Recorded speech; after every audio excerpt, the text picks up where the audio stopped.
Hello and good evening. You're watching the live broadcast at 9 p.m. on Sansad TV. This is the news with me, Bhawna Nayar. Let's get started with the top 5 stories that are making headlines this evening.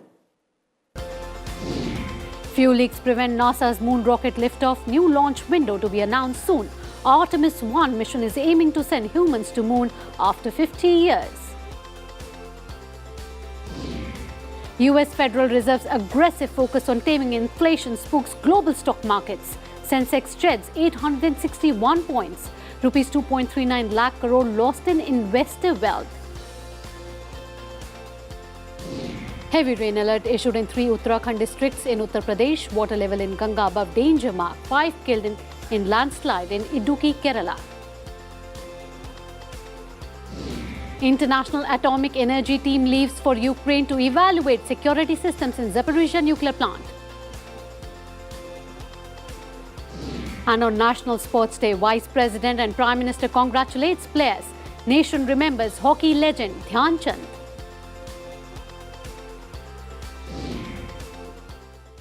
And some more important news in brief now in our flash segment. Government to release draft data protection bill for consultation ahead of introduction in budget session of Parliament. Union Health Minister urges pharma industries to focus on manufacturing quality medicines and increases accessibility in world markets. One district, one product, aligned to vision of holistic coverage of entire nation, says Union Minister Piyush Goyal. Supreme Court seeks response from Karnataka on petitions challenging High Court's refusal to lift hijab ban in educational institutions. Defence Minister Rajnath Singh visits IAEA radar station, compliments air warriors for keeping Indian skies safe. Education key to removing poverty, asserts Union Minister Dharmendra Pradhan, says Prime Minister Modi envisioned new education policy to optimize benefits. Pradhan Mantri Jan Dhan Yojana completes 8 years. Accounts grew threefold from 14.72 crore in March 2015 to 46.25 crore in August 2022. Prime Minister Modi urges people to join Poshan Maha from 1st to 30th September to eliminate malnutrition.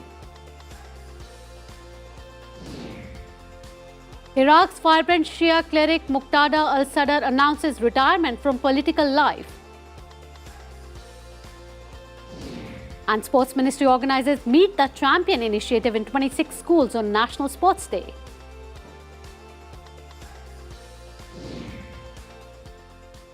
And the top story at 9 today, fuel leaks during final liftoff preparations postpone the launch of NASA's mighty new moon rocket with 3 test dummies aboard on Monday morning. As precious minutes ticked away, NASA's repeatedly stopped and started the fueling of the Space Launch System rocket nearly 1 million gallons of super cold hydrogen and oxygen because of a leak. The fueling already was running nearly an hour late because of thunderstorms off Florida's Kennedy Space Center. Finally, the launch was cancelled. NASA officials also spotted what they feared was a crack or some other defect on the core stage, the big orange fuel tank with 4 more main engines on it, but they later said it appeared to be just a build-up of frost. Even though no one was on board, thousands of people jammed the course to see the rocket soar. Vice President Kamala Harris was expected among the VIPs. Moving on, trials of the enhanced Pinaka rockets were successfully conducted at Balasore and Pokhran over the past few weeks. The DRDO said on Monday that this is a further step in the direction of the Make in India initiative of the government in the defence sector. Manufacturers of the system, Munitions India Limited and Economic Explosives Limited, met user requirements at the trial completion.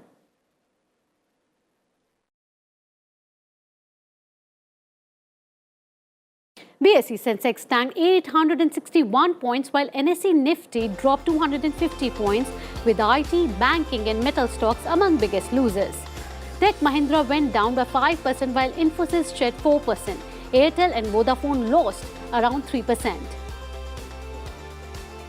And more news from business and economy following US Fed Chairman's announcement of tight monetary policy to ease inflation. Global stocks were trending in the red with Nasdaq losing 3.9%, Nikkei down by 2.6% and Taiwan weaker by 2.3%.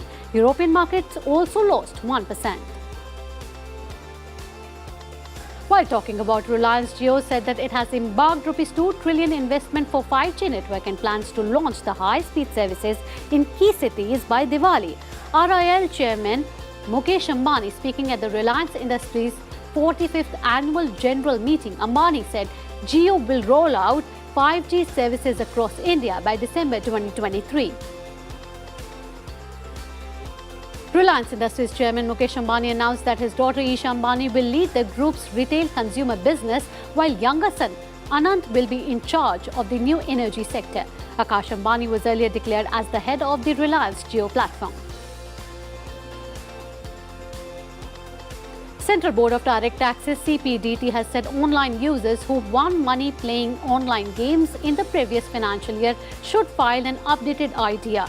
ITRU to avoid facing penalty or legal action under income tax laws. ITRU will stand for ITR updated, allows taxpayers to correct mistakes, if any, relating to estimating taxable income. CBDT said that winners of online games, lotteries, etc. should avail this option to avoid legal consequences.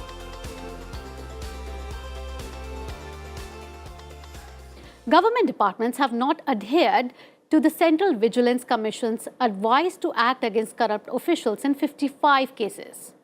CVC's annual report 2021 said that the Ministry of Railways accounts for 11 such deviations. As per the report, the Small Industries Development Bank of India and Delhi Jal Board have 4 such cases each. The Mahanadi Coalfields Limited has also shielded its employees in 3 such cases, the CVC report informed. The Commission observed that in 2021, there were some significant deviations from its advice. Moving on, Suriname and India hold immense potential to enhance trade and economic relations, Lok Sabha Speaker Om Birla said on his visit to Suriname. Leading the Indian parliamentary delegation, Birla met with President of Suriname, Chandrika Prasad Santokhi, at his residence in the capital city of Paramaribo. During the meeting, he noted enhanced interest of Surinamese businessmen in bilateral cooperation in agriculture and agro-processing sectors.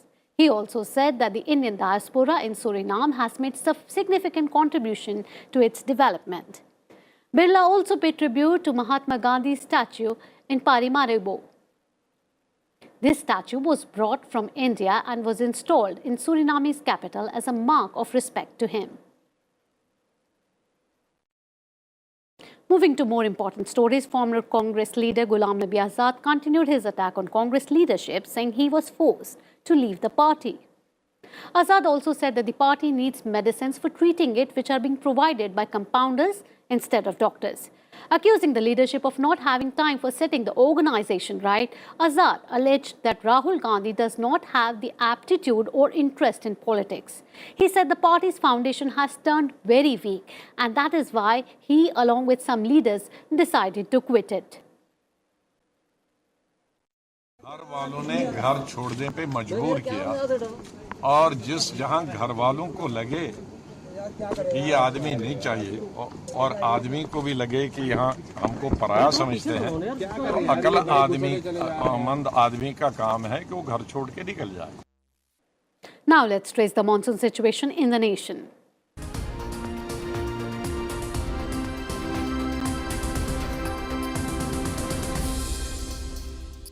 A landslide triggered by heavy rains in Kerala, Idukki district, claimed the lives of at least 2 members of a family. 3 others are missing.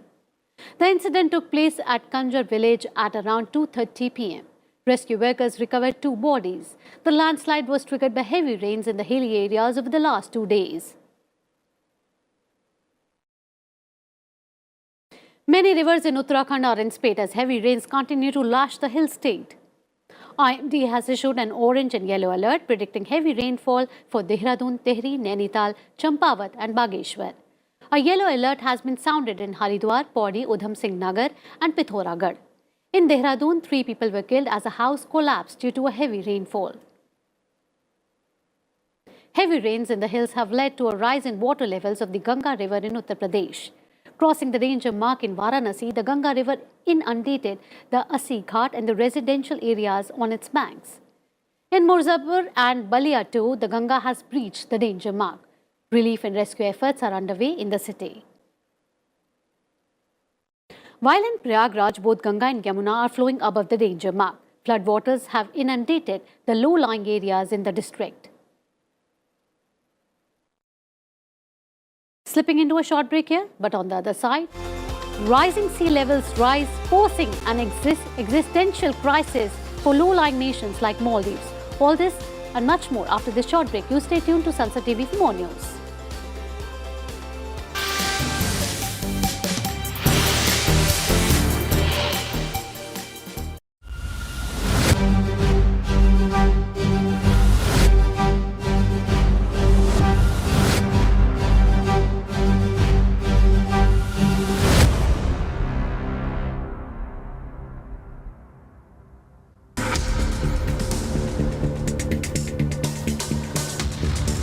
क्या आप किसी कानूनी समस्या से घिरे हैं? नहीं पता क्या करें? क्या कहता है कानून? क्या हैं आपके अधिकार? समझिए कानून की बारीकियों को कानून की पाठशाला में, सिर्फ संसद टीवी पर।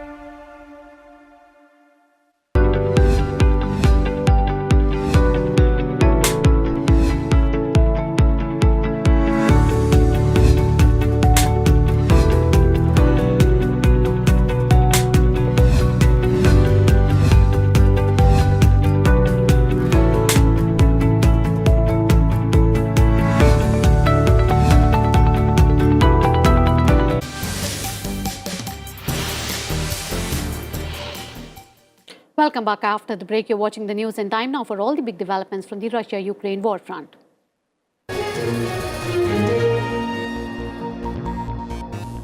The IAEA team will inspect the Zaporizhzhya nuclear plant in Ukraine later this week. The visit comes amid fears of a nuclear catastrophe as both Russia and Ukraine continue to trade blame for shelling the nuclear plant. Both Ukraine and Russia said they would ensure the mission's safety in the territory it controls. Here's a report.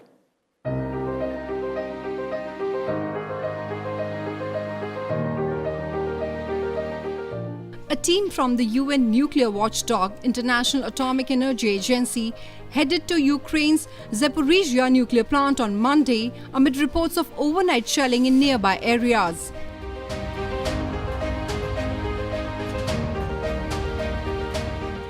Captured by Russian troops in March but run by Ukrainian staff, Zaporizhzhya nuclear plant has been a hotspot in the conflict.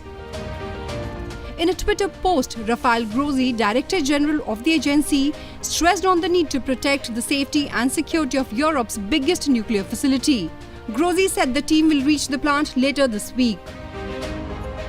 The IAEA said that the mission would assess physical damage, evaluate the working conditions at the plant, and determine functionality of safety and security systems. The much-awaited visit comes in the wake of repeated shelling at or near the nuclear plant, for which both Russia and Ukraine continue to trade blame. Last week, a strike led to fires near the plant and disconnected the facility from the power grid, triggering fears of nuclear catastrophe. The United Nations and Ukraine have been calling for a withdrawal of military equipment and personnel from the nuclear complex. Ukrainian Foreign Minister Dmytro Kuleba on Monday called on Russia to leave the plant to ensure nuclear security.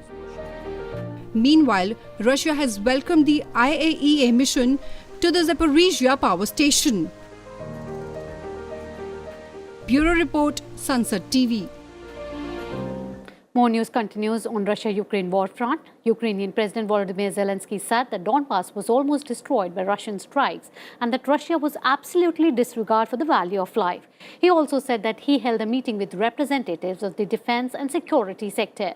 He asserted that no terrorist will be spared for attacks on Ukrainian cities. Russian air forces hit workshops at a motor sets factory in the Zaporizhzhya region of Ukraine where helicopters were being repaired. Russian Defense Ministry said on Sunday.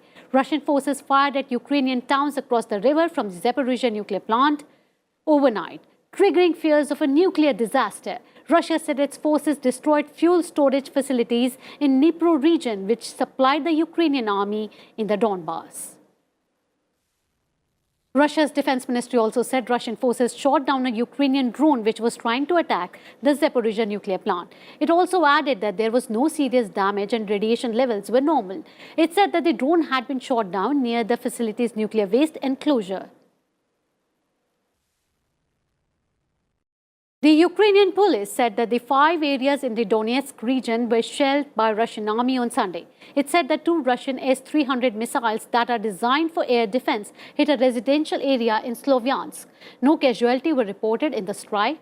Ukraine is aiming for 2/3 of residents from areas it controls in the eastern battleground region of Donetsk, as well as other frontline areas before winter. Time now for some other global updates.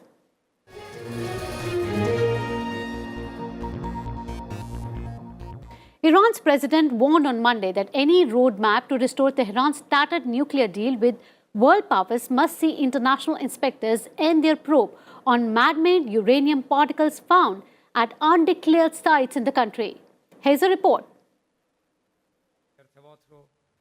In a rare news conference marking his first year in office, Iran's President Ibrahim Raisi issued threats against Israel and tried to sound upbeat as Iran's economy and real currency has cratered under the weight of international sanctions.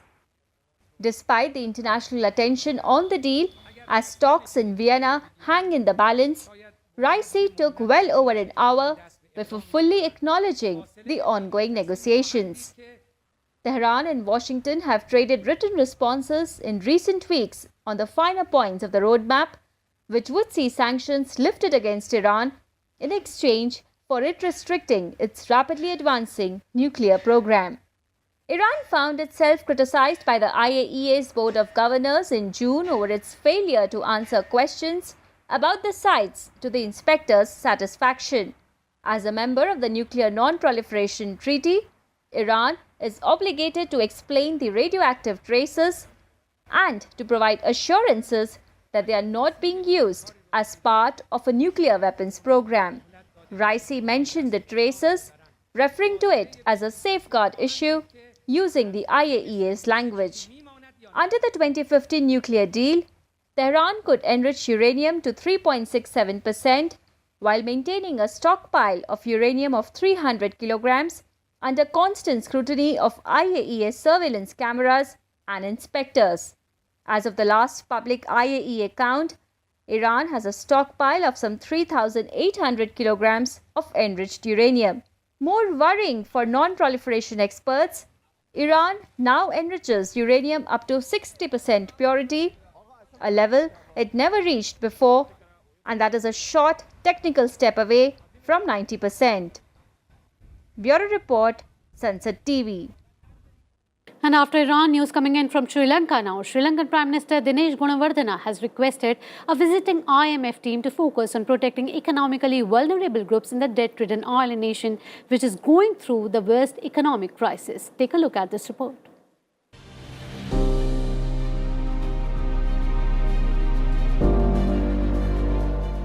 Sri Lanka is under the grip of unprecedented economic turmoil, the worst in 7 decades. The island nation is currently chalking out a staff-level agreement with the International Monetary Fund for a bailout program. Prime Minister Gunawardena has requested the IMF to focus on protecting economically vulnerable groups in the country. The Prime Minister apprised the IMF team of the economic challenges in the country and the measures taken by the government to reduce the difficulties faced by low-income earners. The country, with an acute foreign currency crisis that resulted in foreign debt default, had announced in April that it is suspending nearly $7 billion foreign debt repayment due for this year out of about $25 billion due through 2026. The IMF team met Sri Lanka's President Ranil Wickremesinghe on Wednesday for talks on a bailout package. Debt restructuring is a prerequisite for the IMF facility. Bureau Report, Sunset TV. As sea levels are rising, low-lying nations like the Maldives face an existential crisis. The world faces a battle to save them before entire islands and communities disappear beneath the oceans. The beautiful beaches of island paradise, Maldives. But these sandy shores and the communities that call them their home face a dangerous threat of climate change. Maldives is a nation of 1,200 islands scattered across 90,000 square kilometers of the Indian Ocean. The islands form 26 ring-like atolls, many of them tourist destinations. The Maldives is a coral nation with reefs surrounding the islands. Its land stands at an average of 1.5 meters above sea level. Climate change has already caused extensive damage. In 1998, an ocean heat wave in the Indian Ocean raised water temperatures by 4 to 6 degrees Celsius, causing massive bleaching and mortality of its corals. The reefs took more than 15 years to recover. Another serious bleaching event hit in 2016. These heat waves are expected to become more frequent and more severe. According to government officials, 71% population relies on the ocean as their primary source of income. A team of scientists is visiting 8 different locations in the island nation to explore the depths of the ocean. Their job would be to study the effects of climate change and document marine life down to 1,000 meters below sea level. Very little is known about the Maldives oceans below 30 meters, so the team is expecting to make many discoveries. The data will help inform government policies to protect at least 20% of the ocean territory. A new study published last week found that what's considered officially dangerous heat in the coming decades will likely hit much of the world at least 3 times more often. Bureau Report, Sunset TV. More international news in World Wrap now. China's foreign ministry on Monday urged the US not to be a troublemaker a day after 2 US Navy warships sailed through international waters in the Taiwan Strait. The US Navy said that the cruisers were carrying out an ongoing operation on Sunday. In recent years, US warships and on occasion, those from allied nations such as Britain and Canada have routinely sailed through the strait, drawing the ire of China. Gibraltar finally joined the official list of British cities on Monday after 180 years in which its status granted by Queen Victoria had been overlooked due to an administrative error. The British Overseas Territory bid to become a city earlier this year as part of the celebrations for Queen Elizabeth's Platinum Jubilee, but research in National Archives established that it had in fact been granted city status in 1842.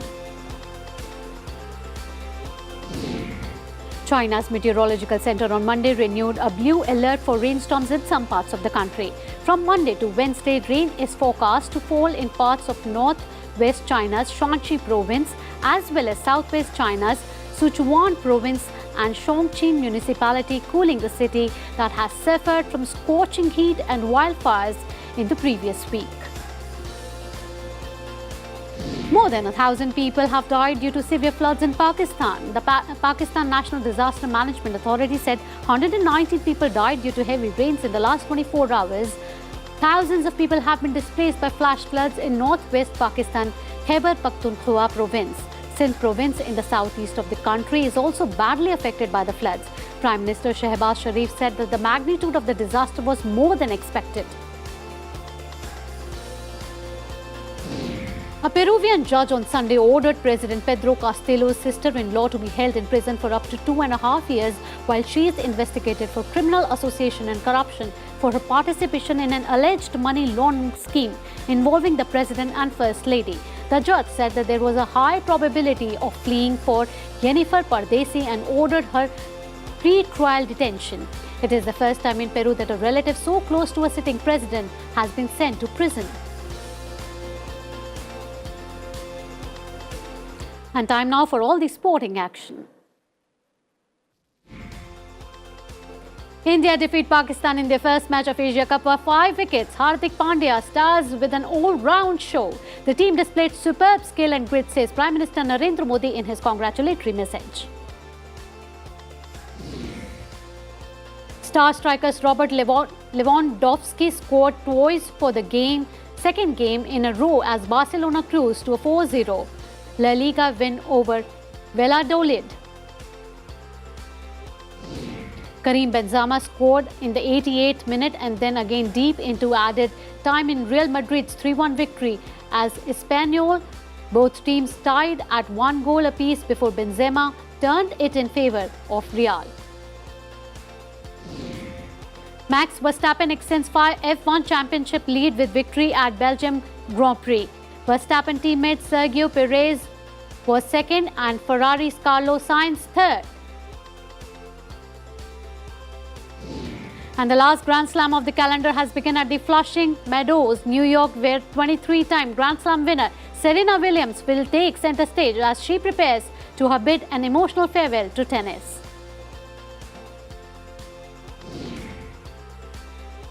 And with that, it's a wrap of today's edition of the news. For more news and updates, stay tuned to Sansad TV. Thank you for joining in. Good night. Namaskar.